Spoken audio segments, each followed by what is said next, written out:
Tampar! Tampar! Tampar! Kamu yang capek. Emang aku capek? Kamu tuh selalu aja berasumsi. Asik sama pikiran.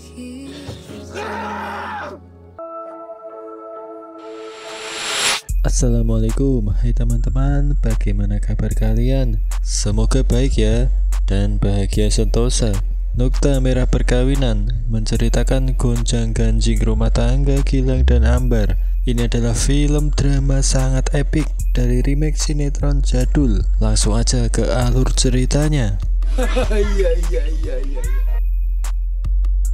Film diawali dengan Yuli yang menyambut kedatangan tantenya yang baru saja datang dari Belanda. Yuli ingin berkonsultasi tentang seorang laki-laki yang dicintainya, namun pria tersebut sudah mempunyai istri. Oke, skin berpindah memperlihatkan Gilang yang sedang bekerja. Diketahui dia adalah arsitek landscape pembuat dekorasi taman. Pak, mertuanya katanya Pak.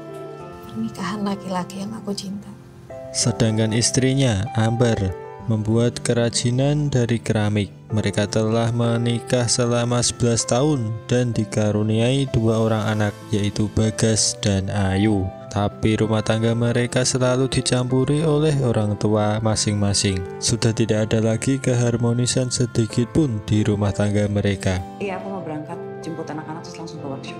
Telepon nggak diangkat.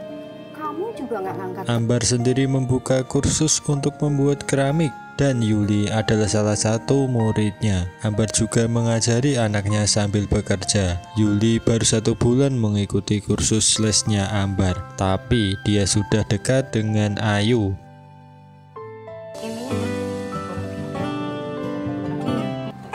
Udah punya apron? Mas Pri atau Gilang kemudian dipanggil datang ke rumah mertuanya, yaitu ibunya Ambar. Dia meminta uang kepada Gilang untuk diberikan kepada kakaknya Ambar. Namun bukan hanya kali ini saja, tapi sudah berulang kali. Seperti kamu tahulah masnya Ambar itu gimana. Tak lama kemudian Yuli datang mengantar anak-anak ke sana. Dia dimintai tolong oleh Ambar karena Ambar lagi ada meeting di sana. Yuli dan Gilang berkenalan. Kebetulan pacarnya Yuli, Kemal, ingin membuat dekorasi taman untuk kafenya. Jadi Gilang memberikan kartu namanya. Aku bantuin kan, malah jadi suka juga ngeliatin. Bagas mesti mandi jam 4. Diketahui Yuli dan Kemal sudah 5 tahun berpacaran. Kemal orangnya agak arogan dan terlihat sombong. Kemal juga menyerahkan urusan dekorasi taman ini kepada Yuli. Ya. Ngajar kelas keramik aku itu loh. Pada malam hari di rumahnya Ambar kedatangan Dina, teman sohibnya, tempat curhat. Dina menanyakan hubungan Ambar dengan Gilang yang sudah sebulan ini perang dingin. Kata Ambar, Gilang setiap kali diajak bicara langsung pergi. Padahal Ambar mau menyelesaikan masalahnya. Jadi Dina menyarankan kalau mereka berdua datang ke konsultan pernikahan saja. Gue tuh mau ngirimin lo nomor telepon, marriage, semua terserah lo. Enggak juga gak apa-apa. Keesokan harinya, Bagas yang diketahui mempunyai penyakit kulit di punggungnya yang harus rutin memakai salep. Tapi kemarin saat di rumah omanya, Gilang lupa untuk mengolesinya. Sontak Ambar pun menjadi kesal. Kok belum mandi? Mas Bagas mah. Lupa. Setelah itu, Gilang datang menghampiri Ambar dan meminta maaf soal Bagas kemarin. Kemudian Ambar mengajak Gilang untuk berbicara masalah perang dingin di antara mereka. Tapi lagi-lagi Gilang pergi dengan alasan dia harus cepat-cepat berangkat bekerja. Nah, aku harus. Malam harinya mereka bertemu kembali, namun langsung tidur tanpa adanya sebuah percakapan yang intens layaknya pasutri. Keesokan harinya Gilang bertemu dengan Yuli untuk membicarakan proyek di kafenya Kemal. Yuli adalah wanita yang sedikit lucu dan ramah, jadi dia bisa cepat akrab dengan seseorang. Nah, si Kemal tuh sebenarnya udah rada... Oke, udah. Jadi gimana? Suatu malam ibunya Gilang datang ke rumah. Dia masuk dan langsung memeriksa tubuh Bagas cucunya itu. Dia juga menyindir cara Ambar dalam mendidik anak. Namun bukan tanpa alasan ibunya Gilang bersikap seperti itu, karena sebenarnya Gilang selama ini juga meminta bantuan kepada ibunya untuk memberi uang kepada ibunya Ambar. Jadi inti sebenarnya dari masalah mereka berdua adalah Gilang diam-diam lebih memilih bercerita tentang kesulitannya itu pada ibunya dibanding kepada Ambar. Kok bisa kayak begini? Sudahlah, anak kok diancam-ancam. Malam harinya Ambar mengajak Gilang untuk datang ke konsultan pernikahan besok. Dia sudah membuat janji, namun Gilang merasa tidak senang. Dia tidak suka jika orang lain tahu masalah keluarganya. Jadi dia pergi dan memutuskan untuk tidur di sofa.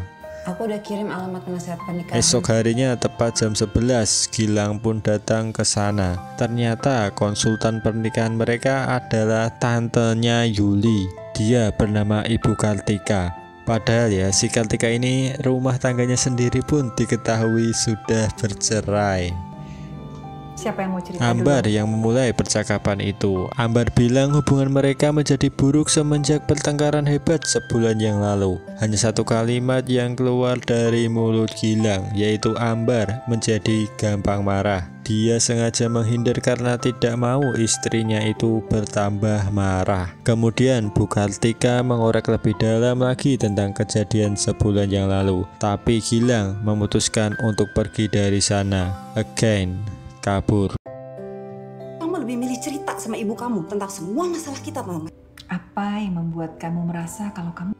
Proyek taman kafenya Kemal berada di Bogor. Jadi Gilang dan Yuli pergi dengan menggunakan kereta. Gilang memberikan ide-idenya kepada Kemal dan dia pun setuju. Kemal kemudian menawarkan supirnya untuk mengantar Gilang pulang, tapi Gilang menolaknya. Dia bilang dia sudah biasa naik kereta, sebaiknya supirnya dipakai untuk mengantar Yuli saja. Tapi kata Kemal kalau Yuli sudah terbiasa bolak-balik naik kereta. Mereka berdua pun pulang dengan menggunakan kereta. Dalam kereta mereka juga mengobrol untuk menghabiskan waktu bersama. Sebulan yang lalu deh itu aku lagi. Persis. Kok bisa sama ya? Yuli masih mengikuti kursus keramiknya Ambar. Terkadang mereka juga suka bertemu di luar. Yuli juga bercerita tentang proyek taman yang sedang dikerjakan Gilang. Sebenarnya Yuli adalah wanita yang baik. Dia sering membantu Ambar dalam menjaga anak-anaknya. Kita duluan ya. Bye Tante. Nyaman aja gitu kalau sama dia. Di rumah, Gilang sedang mengoleskan salep pada luka Bagas. Kemudian datanglah Ayu. Ayu merasa iri pada kakaknya itu karena mendapat pelukan hangat dari sang ayah. Ambar yang melihat itu kemudian dengan ketus mengajak mereka semua untuk makan. Makan yuk, ntar makanannya dingin.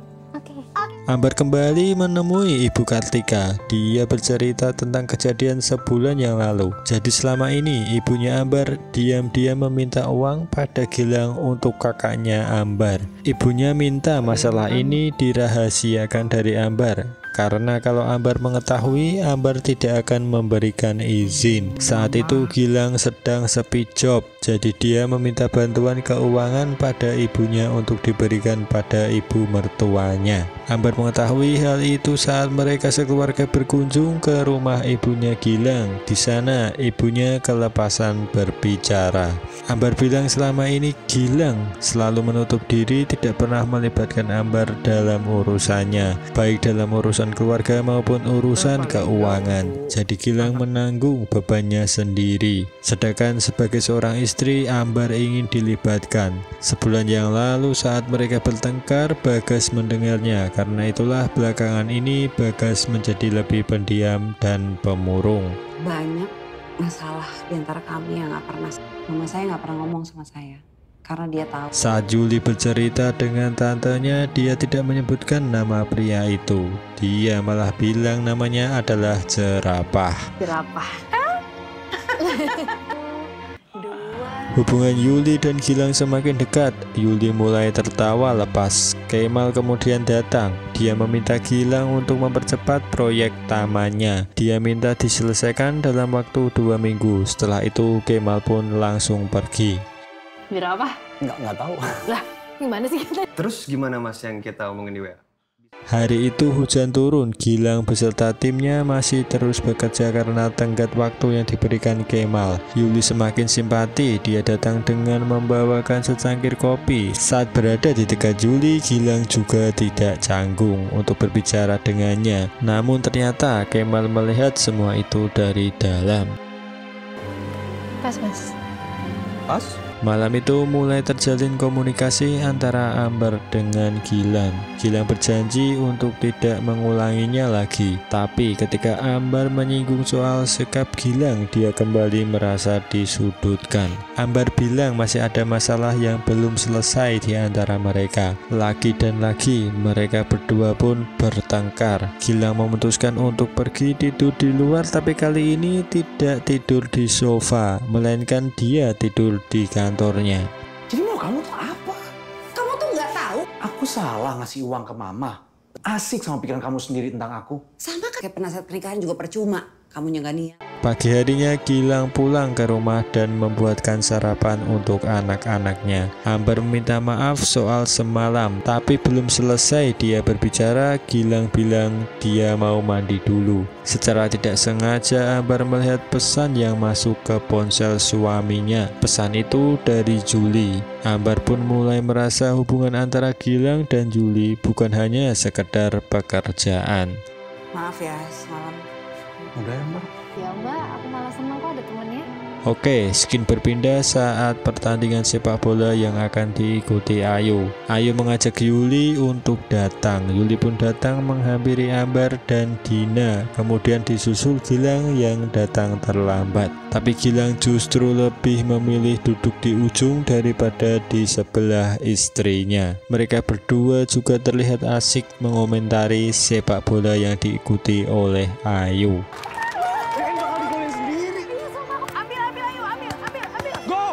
Setelah pertandingan selesai, Ayu menawarkan minumannya pada Yuli. Yuli tadinya tidak mau, tapi Gilang memaksanya, menyuruh Yuli untuk meminumnya. Di sini Ambar melihat jika Gilang sudah terang-terangan memberikan perhatian kepada Yuli. Dia menjadi tidak tahan dan menangis di toilet. Dia tidak tahu apakah benar suaminya telah berselingkuh, namun dirinya ditenangkan oleh sahabatnya Dina.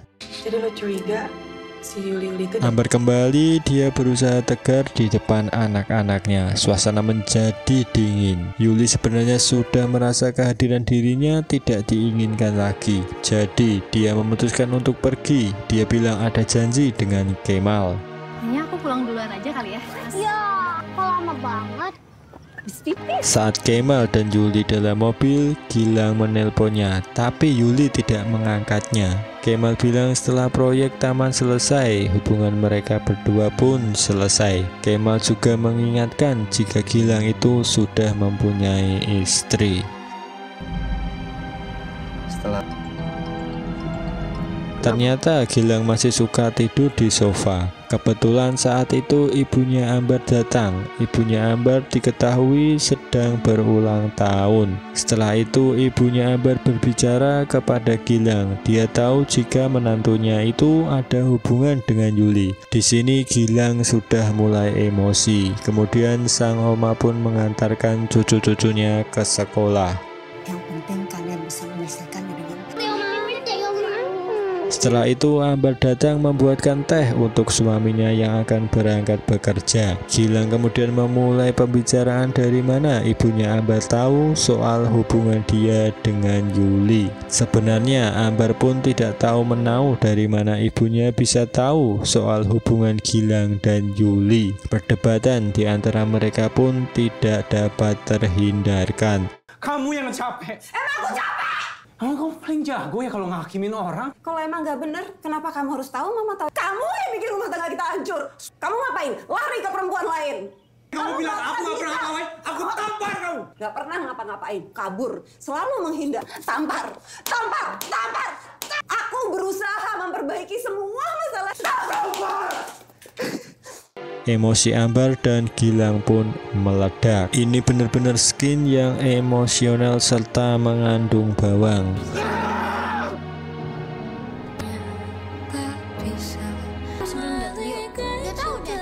Malam harinya Ambar datang ke tempat Dina. Dia baru tahu jika Dina lah yang bercerita tentang hubungan Gilang dan Yuli pada ibunya. Masalah Ambar pun kembali bertambah lagi. Dia minta tolong sama gue. Sementara itu Gilang pulang di malam itu juga untuk mengambil beberapa bajunya. Dia akan menginap lagi di kantor.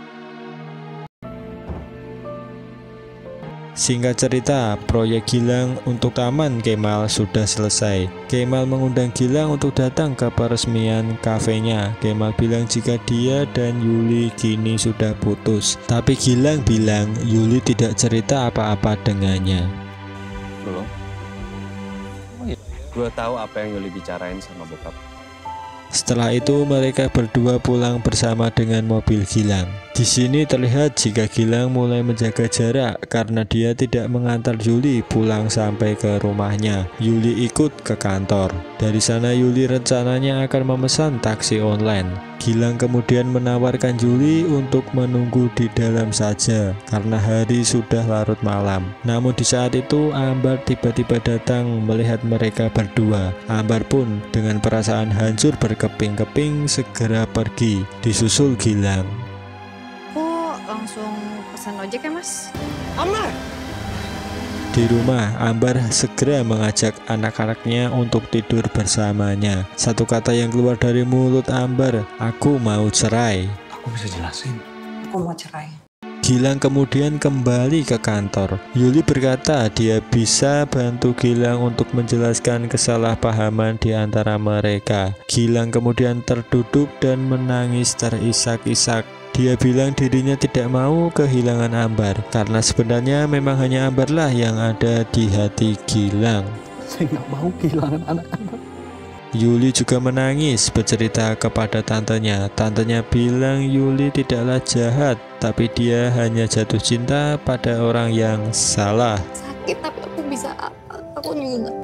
Kamu Akhirnya Yuli memutuskan untuk menemui Ambar langsung ke rumahnya. Dia mengaku jika dirinya memang jatuh cinta pada Gilang, tapi cintanya bertepuk sebelah tangan. Karena Gilang sebenarnya tidak pernah mencintainya, dia juga minta maaf dan berharap jika mereka berdua tidaklah berpisah.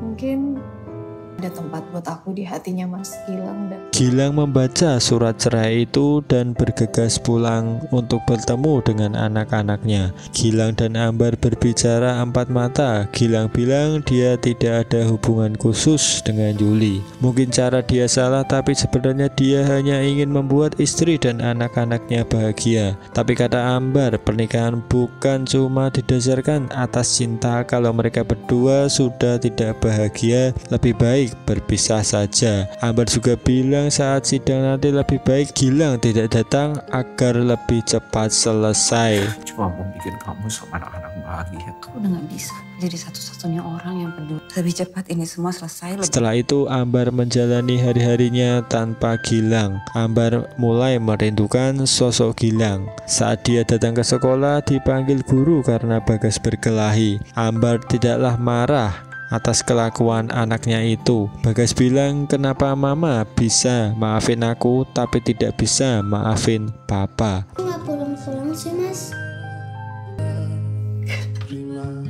Kalau mama bisa maafin aku. Sidang semakin dekat, Ambar mengingat masa-masa bahagianya dulu dengan Gilang.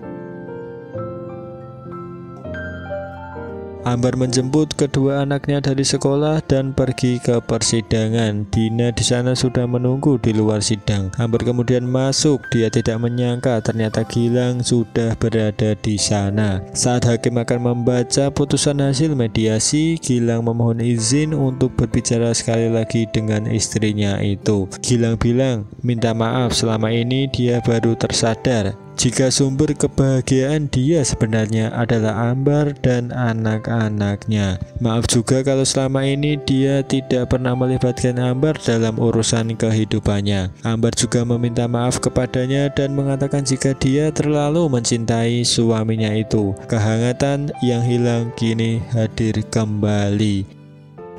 Aku minta maaf. Aku sendiri yang nggak pernah. Oke, jadi ini happy ending. Kembalinya keharmonisan di keluarga Ambar dan Gilang. Sementara Yuli memutuskan untuk menghapus nomor Gilang dan berjalan dengan senyuman.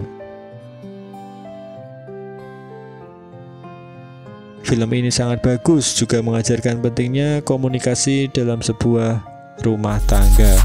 Oke, sekian, terima kasih. Ikan hiu makan soto, see you next video.